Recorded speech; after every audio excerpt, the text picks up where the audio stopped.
It's vintage Mario Day, so let's see what we got. We got some cool stuff here. I kind of wanted to show some of the stuff in my collection that is pretty cool to me. Stuff that I don't think a lot of people have. You see a lot of YouTubers with this stuff, but I don't know. I've got a few things that maybe you haven't seen before, so let's kind of get into it. So I'll start off with some very basic stuff. I have this Mario like bank, like you could put pennies and stuff in there. It's like a piggy bank. I don't know, pennies. Who has pennies anymore, really? But yeah, pretty cool. It's got like a little thing on the bottom that you can like take on and off. But yeah, it's old. I don't really know. It doesn't have a year on it or anything, but I don't know. You guys tell me. Have you guys ever seen that before? The guy that sold it to me said it was vintage. I'd probably say it's like early to mid 90s, but yeah, it's pretty cool. Pretty cool stuff.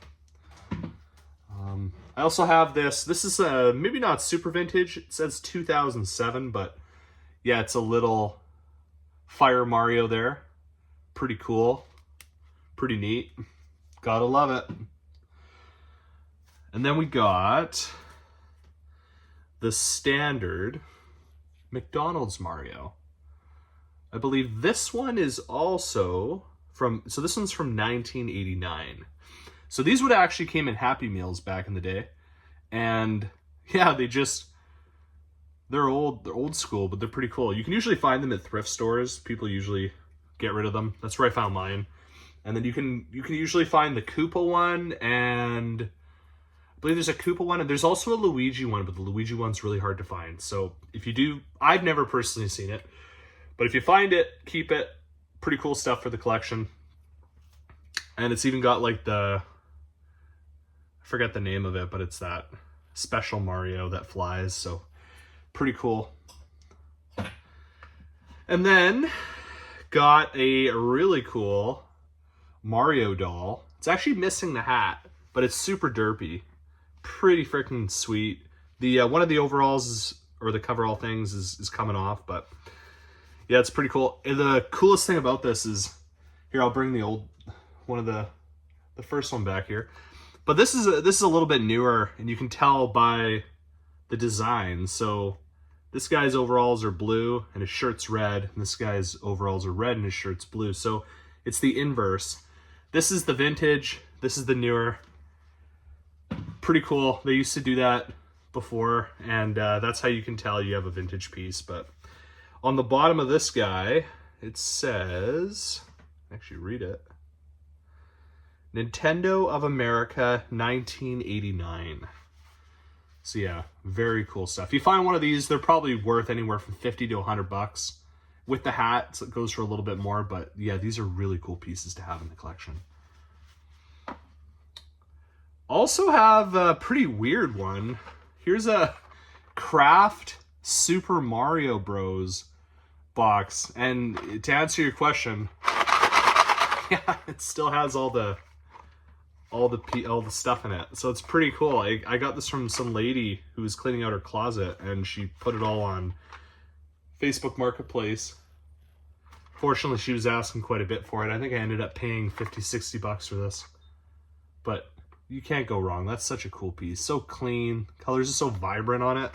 Even on the back, collectors, Super Mario, pretty cool stuff.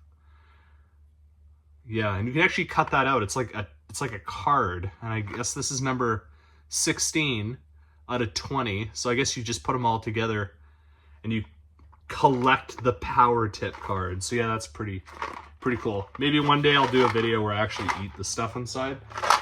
Probably not, but one can dream. Also, you can't go wrong. I got a complete in-box copy of Super Mario Brothers.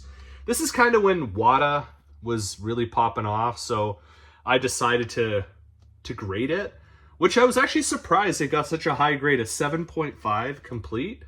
Pretty blown away. It was a clean copy too. It doesn't have a hang tab on it. It's just a regular copy, but I don't know, I think it's a Canadian copy too, because you can see the French and the English seals down there, and it also has the Mattel logo. So yeah, that's a cool one in my collection. It's one of the first things that kind of got me back into retro gaming, because I was buying as many old NES consoles as I could. I was trying to complete them, and I ended up getting a complete in box NES NES box, and this so happened to be a part of that deal. So I'll show you that eventually, but I'll get you a couple more vintage Mario things. Well, hopefully vintage Mario things. I got some other cool stuff too, but so the next thing here is, this is one of the coolest things I ever found locally. Still can't believe it. Well, I'll show you the thing I found first on Marketplace. But I found this, a Super Mario Brothers 2 and Zelda 2 Adventure of Link Nintendo Power Lunchbox. Like, come on, it's so clean. The sticker is perfect on it. There's nothing wrong with it. It's like they've never even used it. It's completely empty, but it's minty, and it's such a cool display piece. And then, of course, it didn't come with a thermos, but I found a game store locally that was actually selling them. So I found this thermos, and it's a Super Mario Brothers thermos.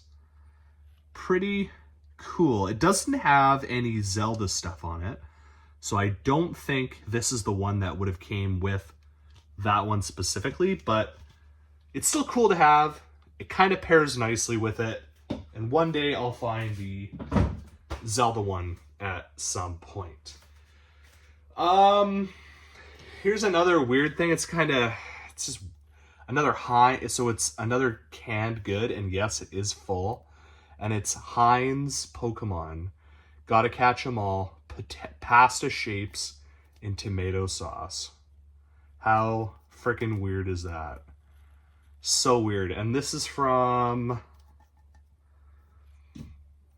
1999, and it's even got a Nintendo seal on there, if you can see that. So pretty cool. All right, so now we're getting to some pretty cool stuff here. So this is one of the coolest things I ever found. I've never seen anybody on YouTube, honestly, with this. I can't believe this actually showed up, because I looked at the value, and they're going anywhere from $200 to $400 Canadian. So I'd probably say anywhere from 150 to 300 bucks American, realistically. But check this out. It's a Super Mario Brothers 64 phone. So it's mint. It's clean. It's got all the cords, and it's a legit Mario 64 phone. Just the coolest thing ever. Yeah, somebody once again was just cleaning out their attic or whatever, their basement, and they found this, and it's never been used. Absolutely shiny mint. Was selling it for, I forget what he was selling it for, but I ended up racing over there to pick it up, and just one of the coolest pieces in my collection that I have. Speaking of phones, I also have another phone, which is the older Super Mario phone. So I actually have the box for it. Pretty cool. Pretty neat. Yeah, and this thing came out in... Oh, actually, so that's the red version. There's a blue and a green as well, but I have the red one. But this one, oh man, I want to say 1989 or 88. Doesn't actually say on here, but there's the phone. There's the phone. So cool. I think how it works. So yeah, you just dial on there, and you put it up like that, and that's it. And this dude, he just rotates. Mario just rotates in the pipe. Nothing actually happens, but yeah, you make your call, answer it up, and there you go. That's pretty cool stuff. Old school Mario phone. And then what else? What other vintage Mario stuff do I have? I've also got, well, not super vintage, but I'll show you two final pieces. One is probably the coolest, one of the coolest things I own, but I'll show this to you guys. So this is like a relatively newer Mario, came out in 2014, but it's by Jack's Pacific, and it's actually got some value to it. So if you see one of these guys and somebody's selling it for a couple bucks, pick it up, because you might be able to get 20 to even $100 for something like this, because these fluctuate all over on eBay and Marketplace. You see them once in a while, but very, very cool stuff. It's a great like bookshelf topper or whatever, kind of put it next to your games. And I think as good as any is, I do have some other cool stuff, but I'll save that for another video. But for vintage Mario related items, I think this is probably the coolest thing next to the telephones. But I found a radio boy. Like, come on, complete, sealed. What is this? It's a radio boy. It's for the Game Boy. It's an AM FM receiver, and it's got a stereo earphone. 1993. You can see it right there. But it's sealed. Look at that. It's got all the cords in there and everything. It's just unbelievable. The guy that I bought it from said he used to work at a car dealership. And what happened was they used to have promos that they would give out to people that would buy vehicles. So this was supposed to be a promo for people buying old Ford trucks or whatever. And what happened is they all got stuck in the back in this dealership for 30 years. And then this dealership decided to shut down 2022, 2023. And when it did, they found all these old boxes in the back, and they basically told all their employees, hey, grab as many as you want. We're shutting down. We don't care about these. So the guy that sold this to me, he only grabbed 3. So he grabbed one for himself, he sold one, and then he sold this one to me. But the first one he sold was only for 20 bucks. This one, I paid him a little bit more than 20 bucks. But how cool, guys. Like, that's like it's literally a piece of history. It's like unbelievable. 1993. So cool. Anyways, guys, thanks for popping in. I'll see you in the next one.